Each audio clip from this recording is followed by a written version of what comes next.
Bonjour à tous et bienvenue pour cette nouvelle vidéo. Aujourd'hui, je vais décrypter et revenir sur la première journée de Première Ligue, de Ligue 1, de Liga et de Serie A. Également, je vais parler de la Super Coupe d'Allemagne qui a eu lieu ce week-end en l'absence de la première journée de Bundesliga qui commence donc la semaine prochaine.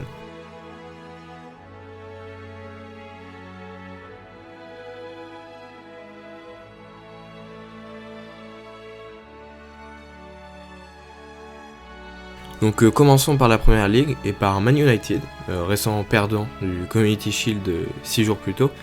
Et les Mancuniens se sont imposés 1-0 contre Fulham vendredi soir. Liverpool et son nouvel entraîneur Arne Slot ont battu le promu Ipswich Town 2-0.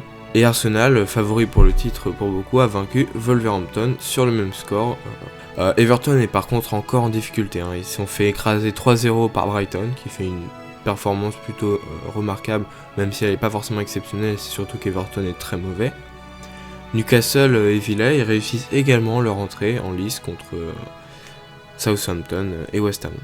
Forest et Bournemouth se neutralisent et Brentford bat Palace un peu plus tard.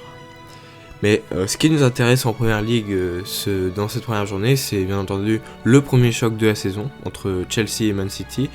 Il se termine par une victoire assez nette des Citizens 2-0, qui répondent donc à Arsenal et Liverpool.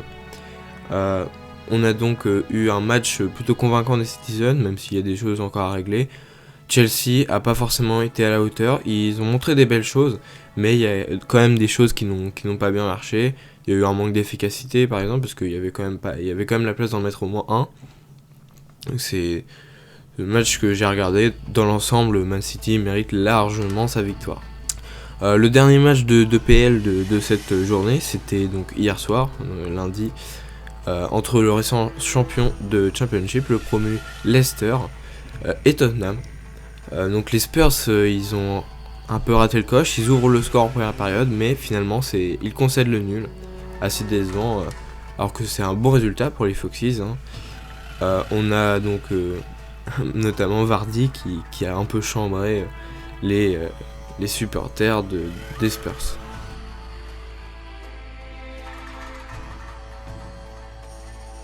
En deuxième partie, j'ai décidé de parler de la Ligue 1 maintenant. Et vendredi soir, le PSG a pris la première victoire de la saison en Ligue 1 au Havre. Un succès 4-1 intéressant, bien que les Parisiens étaient tenus en échec jusqu'à la 85e minute. Donc c'était pas aussi large qu'on pourrait le croire. Tout s'est fait dans les 5 dernières minutes. Mais il y a un gros hic à cette soirée, c'est la grosse blessure de Gonzalo Ramos qui sera absent 3 mois, a priori. Donc c'est compliqué. Le PSG a montré qu'ils étaient encore largement favoris pour le titre. De toute façon, ça n'étonne que très peu de personnes. Mais le lendemain, l'OM pourtant a signé un très beau succès, encore plus large à Brest, 5-1. Qui reflète pas totalement la physionomie du match parce qu'ils ont été meilleurs, faut le dire, mais par exemple les Olympiens ils avaient moins de tirs que leurs adversaires brestois. Monaco a également battu Saint-Etienne sur la plus petite des marges, et puis Lille a battu Reims qui était réduit à 10. Bon, dimanche il y a notamment la victoire surprise d'Auxerre contre Nice, qui donc c'est vraiment surprenant étant donné que Nice était quand même un club plutôt performant et qu'Auxerre est donc promu. Le nul entre Nantes et Toulouse et Montpellier et Strasbourg, on va pas beaucoup en parler, c'est pas très intéressant. Il y a Lens qui a gagné contre Angers, donc ils réussissent leur entrée en lice les Lensois. Mais ce qu'il faut surtout retenir de ce dimanche, c'est Lyon qui sortait d'une excellente deuxième partie de saison 2023-2024 et qui s'est fait écraser par Rennes 3-0. Cependant, moi ce que j'aimerais parler de la Ligue 1, parce que moi j'ai pas regardé un seul match du coup, comme je n'ai pas pris d'Azen, évidemment, je vous encourage à ne pas le faire. Mais du coup, j'ai regardé les résumés et j'ai également regardé les décryptages. Mais en ce qui est des résumés, c'est un scandale sur la chaîne de la Ligue 1. Le résumé est désastreux. C'est en anglais, il croit que le public est anglais, tout ça. Il y a la présentation, l'overlay est en anglais, c'est nul. Et il n'y a même pas les scores des matchs, tout ça. Donc c'est vraiment un scandale. Les commentaires en français, ils rattrapent même pas le truc parce que ça c'était déjà là et c'est même plus de base maintenant.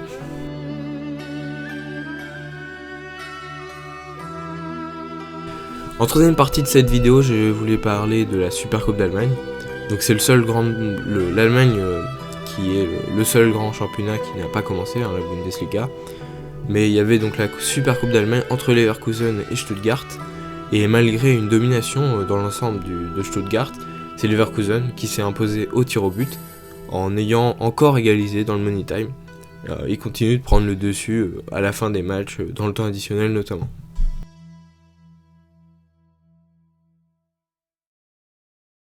Quatrièmement, je veux parler de la Liga, donc le championnat espagnol qui reprenait, avec notamment le Barça, qui s'est défait difficilement de Valence.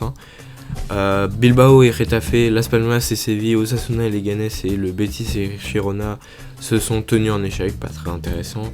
Le Celta Vigo a battu Alaves, le Rayo Vallecano a surpris la Sociedad, qui est pourtant un club plutôt solide habituellement.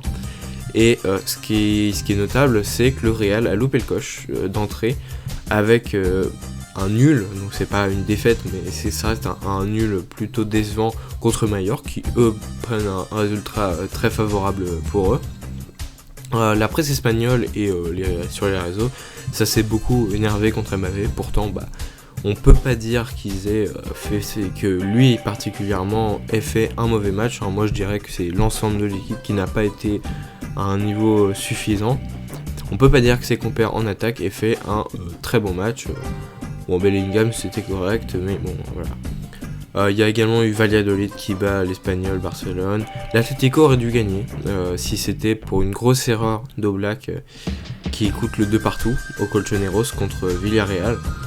Dans un match qu'ils ont quand même assez dominé, même si le sous-marin jaune a eu plusieurs occasions et c'est pas non plus totalement volé de ce nul.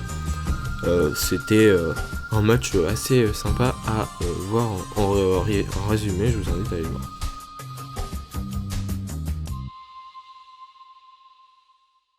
voir. En Serie A, ça a commencé par 6 matchs nuls de cette première journée, c'est beaucoup.